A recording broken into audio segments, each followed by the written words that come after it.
Yes, please start. Good morning, sir. My is a 21-year-old male, is a resident of Rajasthan and is a student by occupation. He had come with chief complaints of recurrent episodes of loose stools with blood and mucus associated with abdominal pain in the last 2 years and loss of weight in last 2 years. So patient was apparently well 2 years back when he developed loose stools with average daily frequency of 4 to 5 episodes per day, insidious in onset, which was small in quantity, non-foul smelling, semi-formed, and was associated with mucus and blood. He also had complaints of lower abdominal intermittent abdominal pain. There was no history of fever during that episode. He was initially treated with some oral medications by a local practitioner.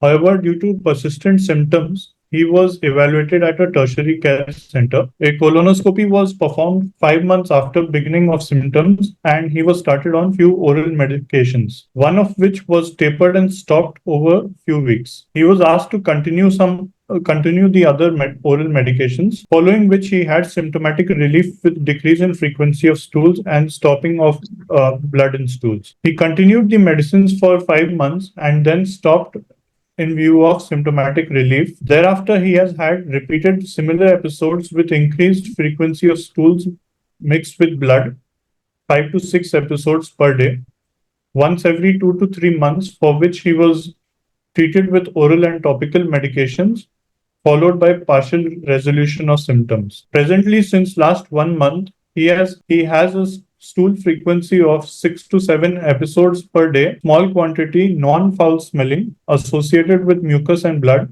which has not been relieved with medications. History of tenesmus and urgency is present. He also complains of lower abdominal intermittent crampy abdominal pain relieved by passage of stool, which is not associated with nausea, vomiting, or abdominal distension. He has had weight loss of about 13 kg in last 2 years, from 63 to 50 kg, not associated with any loss of appetite. There is no history of fever. There is no history of any blood transfusions in the past. There is no history of backache or jaundice. There is no history of eye symptoms, joint pains, or any skin lesions. There is no history of any perianal discharge, mass per rectum, or incontinence to stool or flatus. Past history, there's no other medical comorbidities, no history of any prior surgery. Personal history, he consumes a mixed diet, he's a non-alcoholic and non-smoker. Bladder habits are regular and sleep is disturbed due to the frequent stools. Family history is not significant. To summarize, the 21-year-old gentleman without any comorbidities presented with multiple episodes of blood, mixed loose stools, and pain abdomen for last 2 years with partial relief on medications. Recent episode is since 1 month.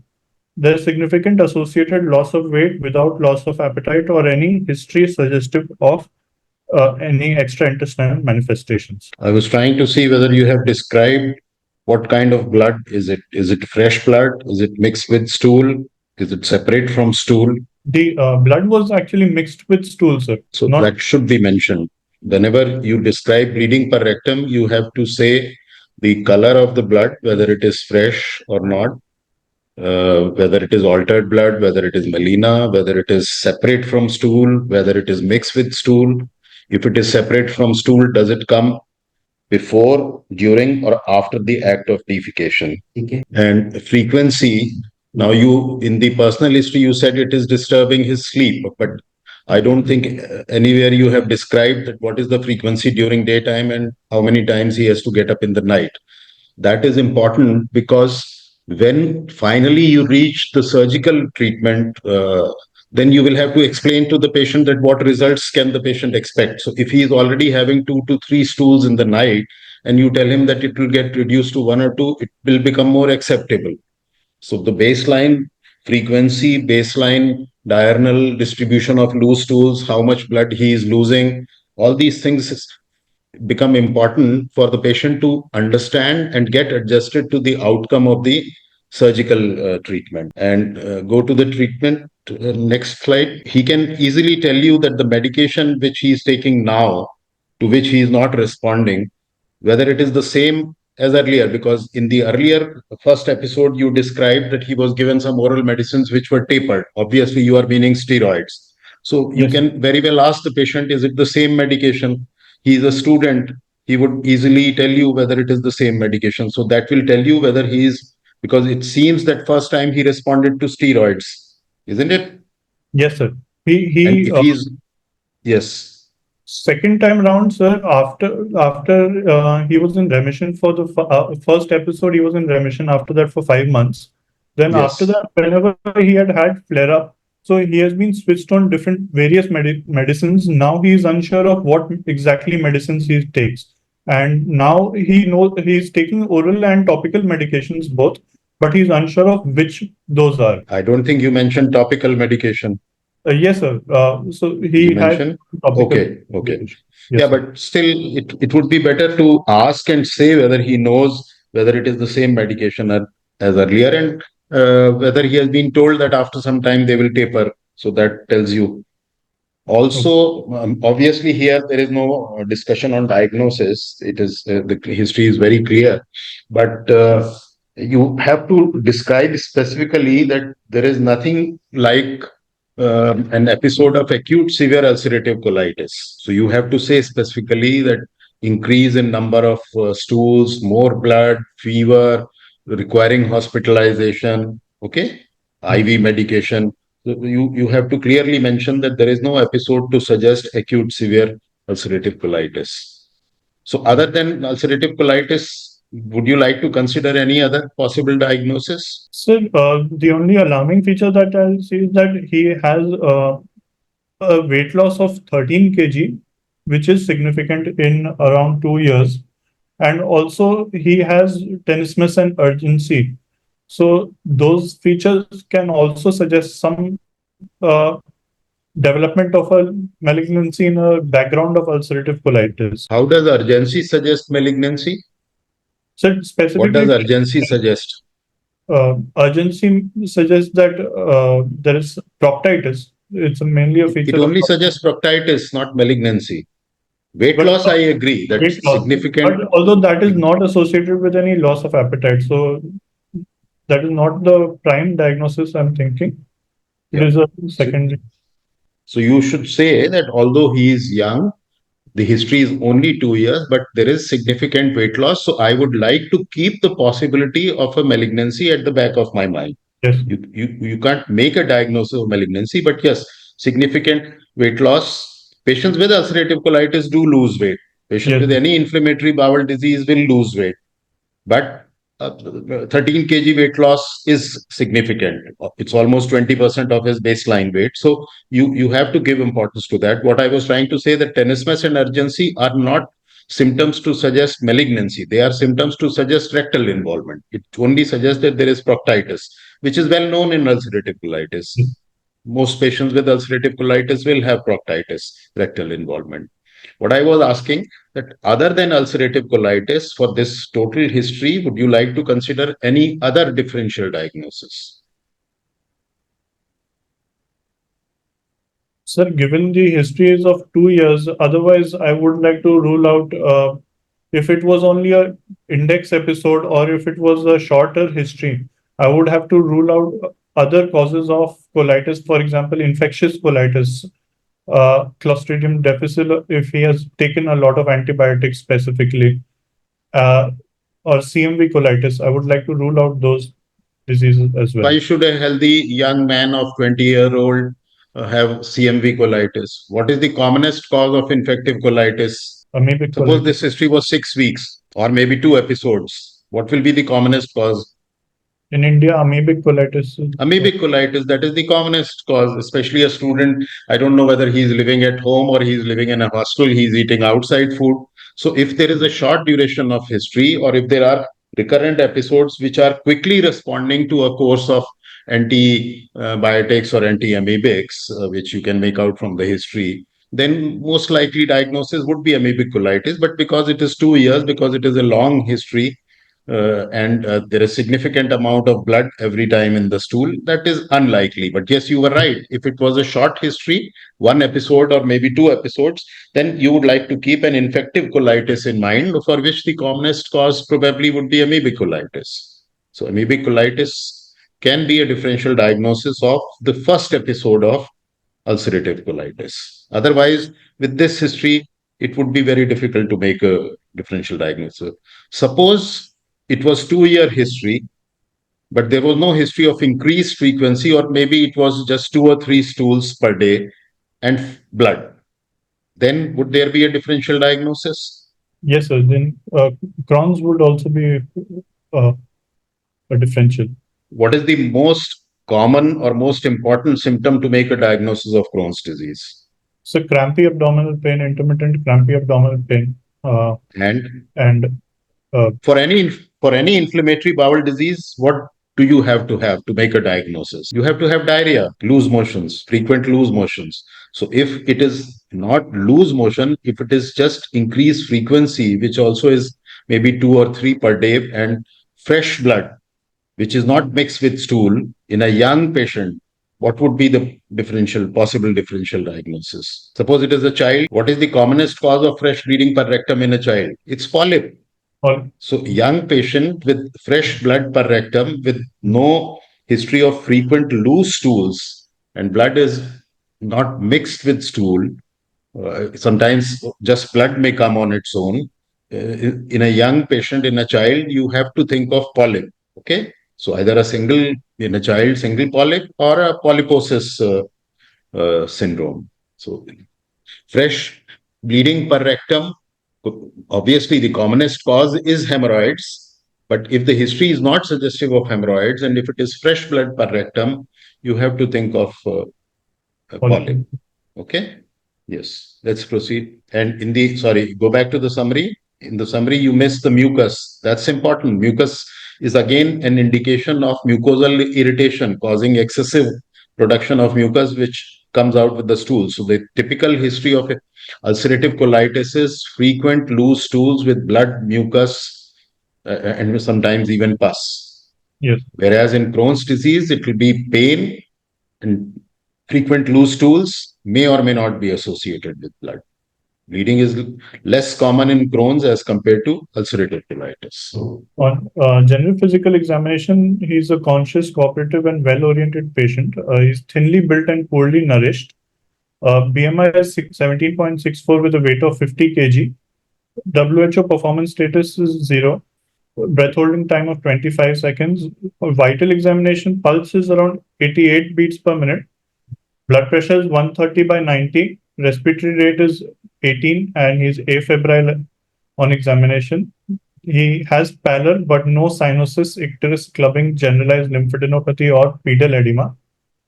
No palpable left supraclavicular lymph node, no obvious signs of dehydration, no redness or watering of eyes, and peripheral joints are unremarkable on examination. How did you make out that he's poorly nourished? Underweight, BMI, and also on examination. Cachexic, he looked a bit cachexic. So suppose if without the history on examination, how do you say that he's poorly nourished? Sir, he did not have any pedal edema. He had pallor, and no other signs of any micronutrient deficiency like hair loss. So that's why I'm asking, how did you come to the conclusion on examination that he is poorly nourished? The only thing which you have described is pallor. A young man of 20 should not be pale. That's the only thing. That is probably an indication of his blood loss. You can say that his BMI of 17 or 18 is also an indicator, but if he's thin built from the beginning, then you can't say that BMI alone is an indication. So be careful when you give interpretations. It is better to just describe the findings. Yes. On inspection, the abdomen is flat, umbilicus is central and inverted. All quadrants were moving equally with respiration. No sinuses, engorged vein, pulsation, or peristalsis. Hernial orifices, no visible cough impulse, and no renal angle fullness. On palpation, the abdomen was soft and non-tender. Spleen and liver were not palpable. No palpable cough impulse over hernial sites. Percussion liver span is 13 centimeter in the right, measure in the right midclavicular line. Flanks are tympanic. Auscultation, normal bowel sounds are heard. In a patient with a suspected diagnosis or a presumed diagnosis of ulcerative colitis, what lump you were looking for in the abdomen? You said no palpable lump. Don't say no other palpable lump. Other means that one lump is palpable and there is nothing else. Say no palpable lump. So what lump you were looking for? So specifically lump in inflammatory bowel disease more common in Crohn's disease, where they might form a inflammatory mass or In ulcerative colitis, what can give rise to a palpable lump in the abdomen? development of a concomitant malignancy. So Yes. So if there is a superimposed malignancy, because it can occur anywhere in the colon, if it is in the palpable part, it will give rise to a lump. One. Two. very rarely, if there is a stricture formation and The stricture will give rise to a palpable lump. no, sir, it will also What will it give rise? abdominal distension will be present. So colonic distension. So proximal distended colon may be palpable, although we don't describe it as a lump, but yes, it can be palpable. What else? Any other complication can give rise to a lump? More, you said in Crohn's that is more likely, but it can happen in ulcerative colitis also. You can have a localized perforation, isn't it? Yes. So you can have a localized perforation, which then gives rise to a tender, ill-defined, fixed mass of localized collection or an abscess formation. Okay? Yes, please carry on. Although that is more likely in diverticular disease, that is more likely in Crohn's disease. So on digital rectal examination, normal resting and squeeze tone were noted. Perianal skin inspection, there was no evidence of any excoriation, fissure, fistula, or any discharge. The glove was stained with brownish stools. There was no evidence of any palpable mass. On proctoscopy, the rectal mucosa appeared erythematous without any active bleeding. Many students use these terms as interchangeable, but there is a subtle difference. Digital rectal examination is the palpation. That doesn't include what you have described, perianal skin. So that it is per rectal examination, which includes inspection as well as digital rectal examination. And obviously the perianal skin, no evidence of excoriation and all should come before the normal resting tone.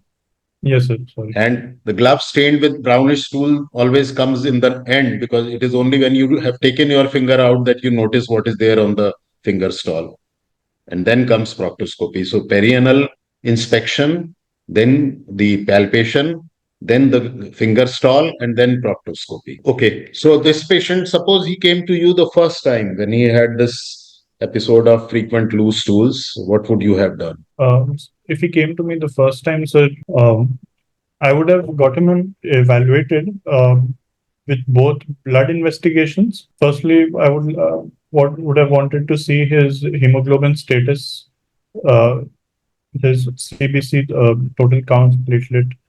Suppose he came to you after about a week of having frequent loose stools with blood, mucus, and pus. What would you have done? 20-year-old boy, 1 week history of frequent loose stools with blood, mucus, and pus. We would have investigated some blood. What investigations? We would send some blood investigations, like complete blood count would be done, urea and creatinine, and LFT, baseline LFT. Also, I would send a stool routine microscopy and a stool culture at the stool routine microscopy first. And at the same time, I would, if he's stable, we would plan for a colonoscopy. So every 20-year-old who comes with 1 week history of frequent loose stools with blood, mucus, and pus, you will do colonoscopy. If you see 100 such patients, what will be the commonest diagnosis? Gastroenteritis or colitis. So would you do colonoscopy in everybody who has gastroenteritis or colitis? Probably prescribe some antibiotics at the first. Simple. I don't think anybody would even do blood tests or LFT. Why do you want to do LFT in a patient who's suspected to have infective or amoebic colitis? Nobody does that. We would give a trial. Answer is, I will give him a course of antibiotics with metronidazole and see how he does. If he doesn't respond, then you investigate.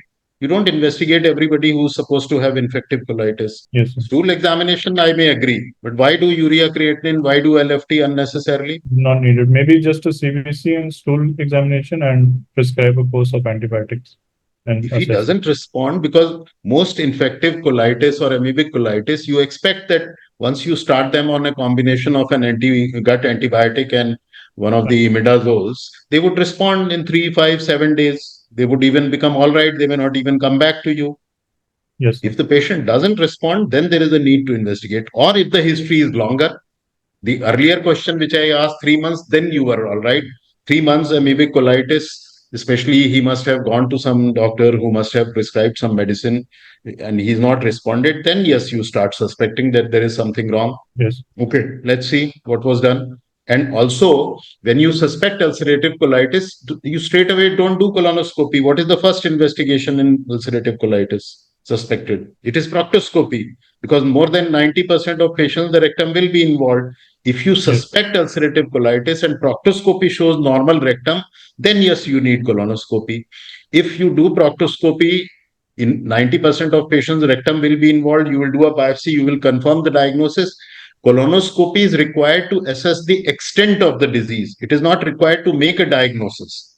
To make a diagnosis of ulcerative colitis, you just need a proctoscopy and biopsy, because rectum will be involved in more than 90% of patients. Okay, so colonoscopy is not the first investigation. Let's see what was done for him. This is the first colonoscopy he underwent. So this is 2 years back in month of October. It was done till the transverse colon. It was examined till the transverse colon, and there was diffuse mucosal edema, erythema, mild friability, patchy erosions with loss of vascular pattern in rectum and sigmoid. The descending splenic flexure and transverse colon was normal at that time. And the biopsy report, they had taken a biopsy, but the patient did not have the biopsy report. Their impression was an active left-sided UC with mild to moderate activity. What do you mean by left-sided ulcerative colitis? Left-sided is when, sir, it is involved up till the splenic flexure, it is called left-sided. Specifically, when it is beyond the splenic flexure, then we refer to it as pancolitis. So how do you define the extent of ulcerative colitis? What are the terms used? So there is proctitis. There's when it is just limited to the rectum. There's proctosigmoiditis when it is rectum and sigmoid colon are involved. Then left-sided colitis and pancolitis.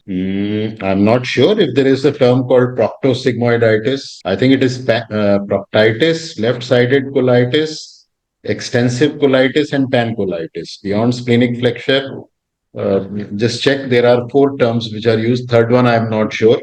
And pancolitis means the entire colon is involved. But I am not sure whether there is a term like proctosigmoiditis. When it is beyond the splenic flexure, it is pancolitis, sir. And it is left-sided colitis. No, in one of the classifications, there is a term between left-sided and pancolitis also. I'm not recollecting the exact term. So maybe when I send all of you the chapter on ulcerative, please remember, send me a mail, vkkapoor.india@gmail.com, write UC in the subject of the mail. So I'll send all of you the chapters on ulcerative colitis, clinical as well as operative. So there you would find how do you classify the extent of ulcerative colitis. Okay, then what was done? So this is after this he was started on some oral medications, probably steroid. Mhm. Was tapered and stopped, and then he went into remission for that. Yes. He also went upper GI endoscopy in the month of January, for which there's no details available why he underwent. He said he had started to have the loose stools again since March. But would you have done an upper GI endoscopy? No, sir. This It's is not required. Previous record. It's not. In which condition would you have done bleeding per rectum? In which condition you would have done an upper GI endoscopy? One of the differential diagnoses of bleeding per rectum where upper GI endoscopy should be done, must be done. So when it is a upper GI bleed, No. Rectal bleeding. One of the differential diagnoses of rectal bleeding in which you have to do an upper GI endoscopy. Crohn's we have to do because we have there can be a small bowel involvement. It can involve anywhere in the GIT. So Crohn's. Theoretically you are right, but you would do it only if there are upper GI symptoms. If there are no symptoms, you have made a diagnosis of, say, Crohn's colitis. You are going to treat Crohn's. Okay, I don't say you are wrong, but another condition where it is very, very important. It's familial adenomatous polyposis. Yes, Jasmeet is right. FAP, if you see a patient with FAP, you have to do upper GI endoscopy because there may be polyps in the stomach, in the duodenum, in the peripapillary region, and you have to even biopsy them. So, both ways. If you see a young patient with a periampullary, especially a peripapillary carcinoma, you must ask for colonic history, bleeding per rectum history, and do at least a sigmoidoscopy, if not colonoscopy, to look at polyposis, and the other way around. That if you see a patient with FAP, an upper GI is a must. In fact, in some books, it is mentioned that more patients with upper GI die of with FAP die of upper GI cancers rather than FAP or colorectal cancers because upper GI cancers are missed in Yes. these patients. Okay. Yes. Next. There was a sigmoidoscopy done on the 4th of October last year. This was seen till the splenic flexure, and there was continuous pattern with loss of vascular pattern with erythema and with friability. The mucosa beyond splenic flexure was normal. So, whenever you read a report, you should give your interpretation, your analysis. At this stage, you should say that this reconfirms that the extent of the disease is limited to the splenic flexure. It looks like left sided colitis. It doesn't seem to be a very severe ulcerative colitis. I don't know whether this is on treatment or without treatment. So, all those interpretations you should make. That is how you will decide when you have a patient under your care and you get these investigations done. Whenever you answer a question, it should appear to the examiner that it is only not only a theoretical discussion, but how you would manage if such a patient comes to you. The most recent colonoscopy also, sir, it was seen till the splenic flexure, and there was normal mucosa beyond 20 centimeter, only up till 20 centimeter was involved. So it was again limited till the left side of the colon, and it was a mild severity. What is this UCEIS? This is the ulcerative colitis endoscopic severity score. There are two scores. One is the UCEIS score, and the other is a Mayo score. This uses three criteria, which grades it as 0 to 4 is mild, 4 to 6 is moderate, and then beyond that is severe. And they use the loss of vascular pattern as one of the criteria, the friability and ulcerations as the second and third criteria. Yeah, although it is not our domain, but still, I would expect, or some examiners would expect that you should know the basics of these scores, that what criteria are used, what is mild, what is moderate, what is severe, what is the maximum score, what is the minimum score. So, a little bit of basic information should be there. Okay, next. Thereafter, the patient had come to us, and we had done, at this point of time, we had done just the basic blood investigations. No imaging was, endoscopy was not repeated at our center. He had a hemoglobin of 11.9, total counts of 13,170, and platelet of 3,12,000. You don't have to read the report. Tell me, what do you make out of the hemogram? Sir, he had a mild anemia 11.9, which is not very severe for Indian population, but definitely below normal. And counts were slightly raised. So maybe because of that acute flare-up since the last 1 month he's been having. Sir, mildly raised, but neutrophils are 95%, 94%. So that means that he probably is having some superimposed infection. Yes. So he is mildly anemic and he has probably some recent superimposed infection. Yes. Next. And the other investigations were grossly normal. The albumin level was 4.4, and serum. Why did you get the LFT done? Sir, we have we looked for the specifically. We looked at the albumin levels. Also, So just get serum protein and serum albumin. Why complete LFT? Why should you get complete LFT done in a patient with ulcerative colitis? It can be associated with PSC, sir. So so you should say both. You should say that one is to assess the nutritional status by looking at the serum albumin, and second, that I don't remember the percentage, but a good number of patients with any inflammatory bowel disease, whether it is Crohn's or ulcerative colitis, may have associated primary sclerosing cholangitis, which even if it is not clinically manifest, may show some derangement of the LFT. And if there is a derangement of the LFT, especially the enzymes, then you would be on the lookout for evidence of primary sclerosing cholangitis. And the other way around, if you see a patient with primary sclerosing cholangitis, that association is even more frequent, then you have to look for underlying inflammatory bowel disease. Yes. Next. Electrolytes and creatinine status was normal, sir. Why were renal functions done? Sir, we were looking at his hydration and also any loss of electrolytes because he's been having a lot of frequent loose stools. So we would need to correct those. Any other reason? Suppose he had an episode of acute severe ulcerative colitis, you required to hospitalize him. So we would need to correct the electrolyte imbalance, correct the dehydration. Any other reason? So whenever you are suspecting a complication of ulcerative colitis, you may have to get a CT scan done. Yes. Especially in a patient with acute severe ulcerative colitis. So that is another reason why you need a baseline renal function tests. Just these investigations at the moment. Okay, so now, as of today, how would you manage him? What would be your advice? Sir, it has been 3 months since the last colonoscopy. I would like to reassess the extent of the disease.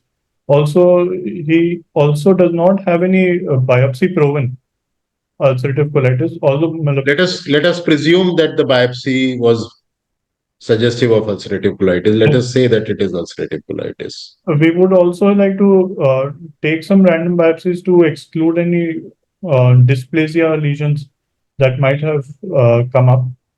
So, do you expect in this patient, do you expect any dysplastic changes? No, sir. It is a short duration. It's not even, it's only 2 years duration. But since he has a significant weight loss, I would not want to exclude it. And in fact, you can even say that let me first ask, what are the risk factors for development of malignancy in ulcerative colitis? Which patients are more likely to have a malignancy? Younger age of onset, non-smokers, I think so. So young age at onset, long duration of history, pancolitis, the extent of involvement, and presence of dysplasia, especially high-grade dysplasia in the rectal biopsy, that would suggest that there could be a malignancy anywhere. So if those risk factors were there, then all 3 colonoscopies in him have been limited colonoscopies. He has never had a full colonoscopy. Then you would insist that I would like to have a full colonoscopy because the malignancy could be in the cecum. It could be in the ascending colon where you haven't even reached. But in this case, except for the young age of onset, the other risk factors are not there. So the chances that he has a malignancy are low, although even if you had said that because he has 13 kg weight loss, 20% weight loss, I would still like to have a full colonoscopy. I would agree with you. I would agree with you because significant weight loss also is one of the risk factors which you have to consider. Okay. So what treatment would you advise him now at this stage? Sir, I would like say that this is biopsy proven. There is no dysplasia or mild dysplasia in the rectal biopsy.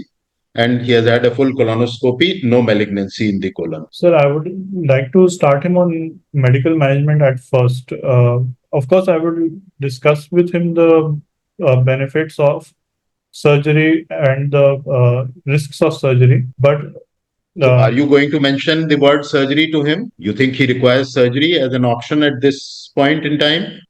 Sir, I would tell him about the option definitely because. So that's what I'm asking. Option means that suppose he chooses for surgery, would you operate upon him? No, sir. I would tell him that let's first start medical therapy so that you are adequately nutritionally rehabilitated. Symptoms are controlled.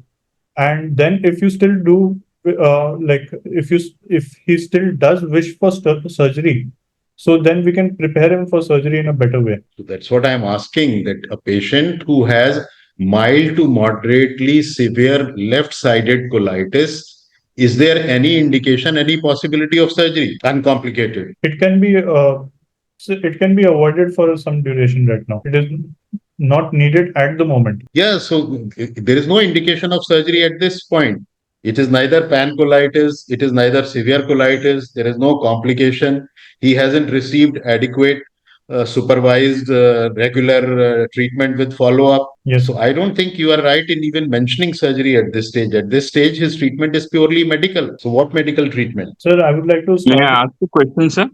Yes, please, Rajan. Yeah. Have you ruled out tuberculosis? Because tuberculosis can superimpose itself on ulcerative colitis. And in India, you should always consider that as a cause of weight loss. And because you are going to use steroids in ulcerative colitis, there is a higher chance that tuberculosis has reactivated. That is one thing. And second thing is, if you are using steroids, secondary diabetes mellitus is another cause for weight loss, which you should rule out. So, have you done anything in that regard? No, sir, not specifically. Yeah, because Dr. Brewer had a very good collection of X-rays which looked like ulcerative colitis but were actually tuberculosis of the colon, and which regressed completely to normal on treatment with anti-tuberculous therapy. So, doing a few biopsies and doing a RT-PCR is a good measure to check whether this is ulcerative colitis or something else. And also, it is important that it is biopsy-proven normal mucosa beyond the splenic fixture. It's not just visual appearance that is important. Because when a patient has been on treatment, you may not be able to make out whether the mucosa is involved or not. It were 3 points which Dr. Desai mentioned, that if the patient has been on long-term steroids, then you have to look at steroid-induced diabetes. I also missed, we didn't do blood sugars for him, which should have been done. Although I understand that he received only a course of steroids. He is not on long-term steroids. Oh, no. Second, tuberculosis being so common, it can have varied presentations. Even tubercular pancolitis-like picture has been described, presenting with massive lower GI bleed. So yes, you have to be careful, and if you are going to put him on steroids, that is a precaution which you need to take. Before going on, so Dr. Desai mentioned that the colonic mucosa may look normal, but biopsy should be done. So what are the histological changes which suggest ulcerative colitis? So there can be crypt distortion, loss of crypt architecture, crypt abscesses. Then there can be Paneth cell metaplasia also, and neutrophil and lymphocyte inflammatory exudate. Yeah, I think the changes in the crypt distortion, crypt abscess, they are probably the characteristic features of ulcerative colitis. Okay, so how would you medically manage this patient? Mild to moderate left-sided colitis. I would start on a combination of oral steroids as well as rectal preparations also I would give, sir. What is the first line medical management of ulcerative colitis? Is it steroids? It's 5-ASA, mesalamine. For mild disease, it is mesalamine, and for moderate diseases, induction can be induced with moderate and severe disease. Steroids can be considered. For mild diseases, the first line would I'm be. not sure. I'm not ASA. sure. Actually, I wanted Dr. Saraswat to be here, but he's on leave today. So I don't know whether mild to moderate left-sided colitis, I would start the patient straight away on steroids. I probably would like to give a trial of mesalamine. Rajen, what would you do? Yeah, enterofoam is another option where you use only enterofoam enemas. That is usually sufficient for left-sided colitis. Up to the splenic pressure, I'm not so sure it will reach. But you can combine that with 5-ASA analogs, and that would be a method of treatment. Instead of giving systemic steroids, I would be a bit reluctant to use colonoscopy systemic shows steroids. only up to 20 centimeter, isn't it? Yeah, precisely. Yes, the last colonoscopy. Yes. So it's almost proctitis. So for that, local treatment is probably the best treatment. So anyway, I would not strongly disagree with you, but it would be worth giving a try of non-steroidal treatment and see how it responds, and then maybe use steroids. Even if you are considering 5-ASA, then it would be better to give a oral 5-ASA as well as the local topical combination. Yes, for proctitis, local treatment is very good. So I'm not sure whether just local treatment or oral 5-ASA combined with local combination works better. So what is the medical management ladder in general of a patient with ulcerative colitis? So with what do you start, and then how do you proceed? What are the various drugs in increasing order? So for mild disease, the options are, first we have to achieve a remission. So induction of remission starts with 5-ASA, which can be given in the oral form or the topical form. And once induction is, once the patient has gone into remission, he or she can be put I on. need to correct you. 5-SA is not an induction agent. 5-SA works only after you're given steroids. So either short course oral steroids or enteroform enema with sulfasalazine is required for induction of remission. 5-SA doesn't work and cause remission in inflammatory bowel disease, both ulcerative colitis and Crohn's disease. No, so Rajendra, are you trying to mean that no patient will be given 5-ASA alone, oral? That is with very mild disease, sir. But as an induction agent for mild to moderate intensity, where there is significant clinical presentation, I think you have to give steroids as an inducing agent. I stand to be corrected. It's been a long time since I've reviewed this, but I'll No, check. that is what Mridul said in the beginning, but I kind of corrected him. But maybe he and you are right that initially you have to induce the remission with a short course of steroids. Yeah, because So, 5-ASA is a immune modulator, and it works only once you have given steroids and reduce the TNF load in the bowel. okay. And steroids, you said, could be either oral or Yeah, very low local dose in the form of. steroids, 10 to 15 milligrams prednisolone, with 5-ASA started simultaneously. That's what is the usual practice. Okay. So, Mridul, please check with your medical gastroenterologist. I may not be correct. What Dr. Desai is saying probably is correct, but check with them. So, basically, what I wanted you to say that 5-ASA, then steroids, and then what else? What are the other options? For mild disease, these are the mainstays of therapy. Once remission has Yes. been used, we usually continue the patient on 5-ASA. For moderate What are the disease, other agents which can be used in moderate or severe disease? the other agents that thiopurines are the other agents, azathioprine or 6-mercaptopurine, and biologicals. So biologicals have a role in severe ulcerative colitis for inducing remission also, as well as for maintaining remission. They can also be used in when there is a failure of steroids to induce a response. For example, in severe ulcerative colitis, after a trial of steroids has not induced remission, we can switch the patient to biologicals also. Another agent that can be used in place of biologicals is cyclosporin, which is less commonly used nowadays because of its high side effect profile. What are the terms used in relation to steroid treatment of ulcerative colitis? There are some terms which the gastroenterologists use to say that how the patient is doing with steroids. Responders and non-responders. No, the responder is correct. So steroid responding or so responsive. Then next, so there are three terms: steroid responsive, steroid dependent, and steroid refractory. Steroid responsive means that you give a course of steroids, either oral or IV, and the patient responds, goes into remission or symptomatic response in case of acute severe ulcerative colitis. Steroid dependent means that the moment you start tapering or withdraw steroid, the patient has a relapse again, but responds again when you restart. And steroid refractory means that even with full dose of steroids, the patient is not responding. And that is where the role of the next level of treatment, azathioprine or 6-mercaptopurine or cyclosporin or biologicals come. Okay, so these are the three terms which they very frequently use for assessing or describing the response of steroids. Suppose this patient comes to you with 10 to 20 stools per day, large amount of bleeding, fever, he looks ill. What will you do? At that time, sir, we are suspecting acute severe ulcerative colitis. We would also look if the patient has any features of toxic megacolon. What will you do? He comes to you, what will you do? So we would ask him to get hospitalized.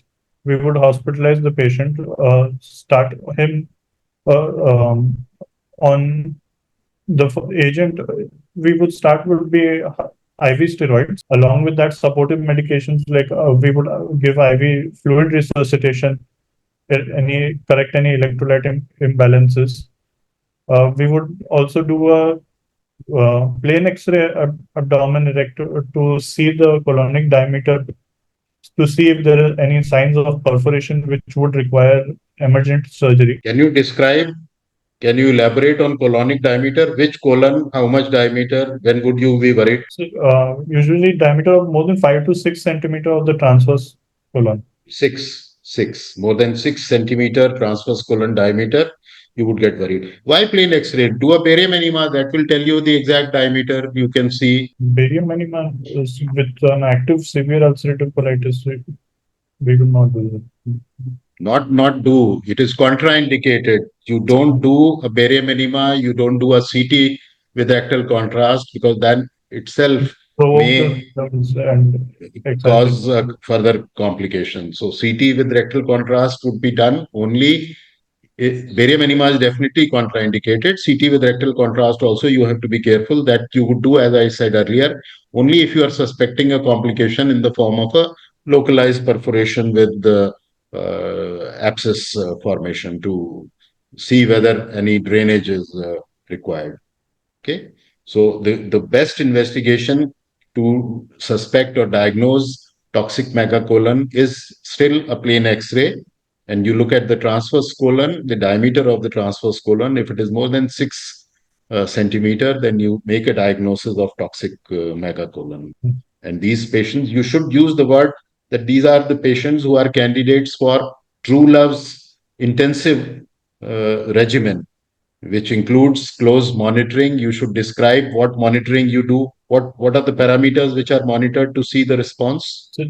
Temperature, pulse, hemoglobin, ESR, albumin. Yeah, and if it is toxic megacolon, you have to look at the diameter of the colon also. And I'm not sure, but probably the markers of acute inflammation are also part of it. CRP. ESR, CRP. Yes. Yes. Okay. So all students, please send me a mail, pkkapoor.india@gmail.com. Write UC in the subject of the mail. And Mridul, if you want to discuss the surgical management of ulcerative colitis, make a small presentation of what are the indications, contraindications, what are the procedures, some technical steps, complications, and then let Dr. Anand know. He will schedule another session for you. Okay? Because unfortunately, in these sessions, we are not able to go on to the operative surgery part. So I want to ask the students that whosoever is presenting a case, in the first part, you present the case up to the diagnosis and principles of management. And in the second part, you make a presentation about the surgical management. Okay. Thank you, Rajen. Thank you, sir.